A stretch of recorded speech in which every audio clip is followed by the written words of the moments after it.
Aujourd'hui, Court Séjour vous emmène au Portugal, à Madère. Madère fait partie de la Macronésie, cet ensemble qui regroupe les Açores, le Cap-Vert, les Canaries et Madère. Angelo nous emmène au centre de l'île, dans la forêt Laura Silva, inscrite au patrimoine mondial de l'UNESCO en 1999. Ce parc contient le plus grand vestige de forêt de laurier qui autrefois était largement répandu en Europe. Ce type de forêt est considéré comme un centre de la diversité végétale contenant de nombreuses espèces rares comme les mousses, les fougères et les plantes à fleurs. Les touristes viennent des 4 coins du monde pour visiter l'île qui se découvre au travers d'une multitude de sentiers de randonnée qui sillonnent Madère et qui longent, ici et là, les levadas. Nous avons aussi un très joli levada. Levada, pour les personnes qui ne connaissent pas, c'est le système d'irrigation que nous avons dans l'île de Madère pour porter l'eau du sommet de la montagne, du nord de l'île, dans les vers nord de l'île, à le sud, pour porter l'eau dans les champs de cultive et pour le consomme domestique. Exactement ici, nous avons un levada qui a plus ou moins 80 km. Ici, à Madère, c'est très connu le système d'irrigation. Ce n'est pas seulement pour porter l'eau, mais aussi pour faire les balades. À côté de la randonnée, il y a un sentier, il y a un endroit où on peut se promener. Et c'est un des plus agréables, intéressants, extraordinaires façons de connaître l'île Madère.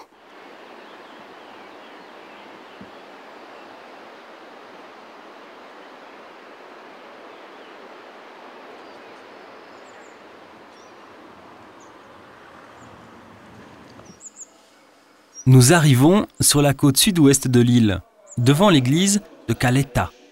Nous sommes dans l'une des très nombreuses zones rurales de Madère. L'église date du XVIe siècle.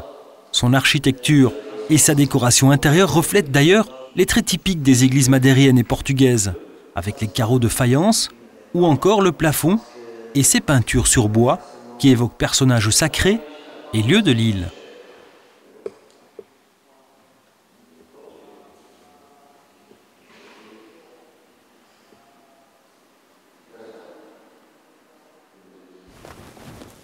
Nous rencontrons le père Rouy, qui nous emmène découvrir la ferme pédagogique qui entoure l'église et qu'il a créée avec ses paroissiens. Son but, développer et valoriser le monde rural en proposant aux villageois plusieurs activités rémunérées. Ici, nous avons mis sur pied plusieurs projets. Dans notre village, nous aidons par exemple des gens d'un certain âge à poursuivre leur métier d'agriculture, en les accompagnant dans leurs tâches, ou encore en commercialisant leurs produits. À l'image de la culture du blé, qui n'a pas une grande valeur matérielle, nous avons ouvert ici une ferme pédagogique, où nous achetons leurs récoltes. Nous les disposons devant l'église, pour ensuite les distribuer aux animaux. Cela permet au village et à l'exploitant de garder les champs en bonne santé, de les cultiver. Nous leur proposons aussi d'autres activités, comme la construction de bâtiments. C'est bon pour l'économie, la vie du village. L'autre activité très importante ici, c'est la récolte des pommes, que nous transformons ensuite en cidre. Père Riou nous emmène découvrir la taverne de la paroisse, qui est à quelques pas de l'église. Ici, touristes et locaux dégustent le jus de pomme du village, réintroduit il y a quelques années par le prêtre. Temos que estar abertos à novidade. Exato, logo que o senhor chegou assim, sabia, dava-lhe um toque. Adivinhar. C'est bon. Cidre com gás. Voici du cidre avec du gaz.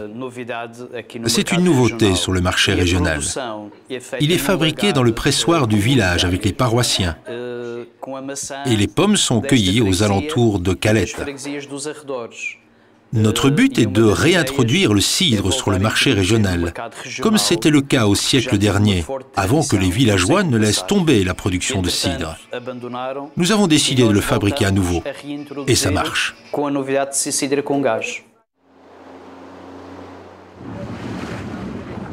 Le lendemain matin, nous avons rendez-vous sur la côte sud, à Ribeira Brava, avec Kalash, surnommé Zorro.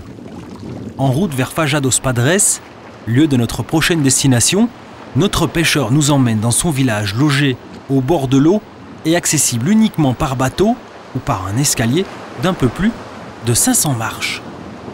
Zoro réside ici avec son épouse, sa fille, son gendre et ses 2 petits-fils durant 5 mois de l'année, de mai à septembre. À l'écart du monde et des touristes, il tient un petit bar pour les amis pêcheurs qui passent en bateau devant chez lui. Il est un peu plus de 12h30, c'est l'heure du déjeuner. Zoro nous invite à sa table. Sa cuisine, il l'a aménagée sous la paroi du rocher. Au menu, salade, pommes de terre et poissons frais pêchés à la ligne le matin même à quelques mètres de sa maison.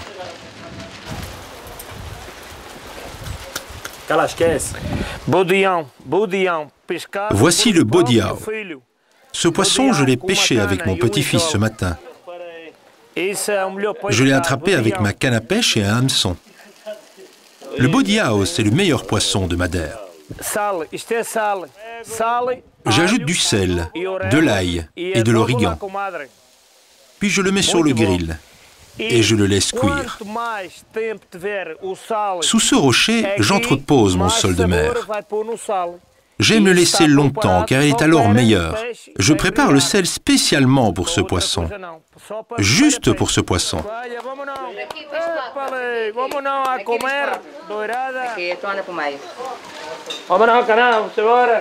Durant ces 4 mois d'été, les journées de Kalash se ressemblent.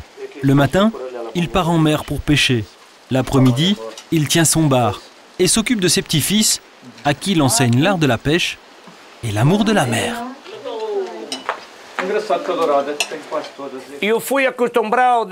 Depuis tout petit, j'ai travaillé avec la mer.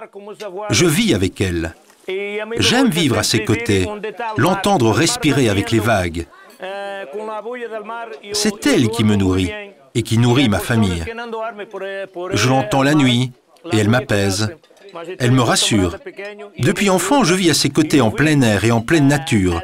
Je vis simplement avec ma famille, le soleil, l'eau et l'air pur. C'est très bon pour la santé, je vous l'assure.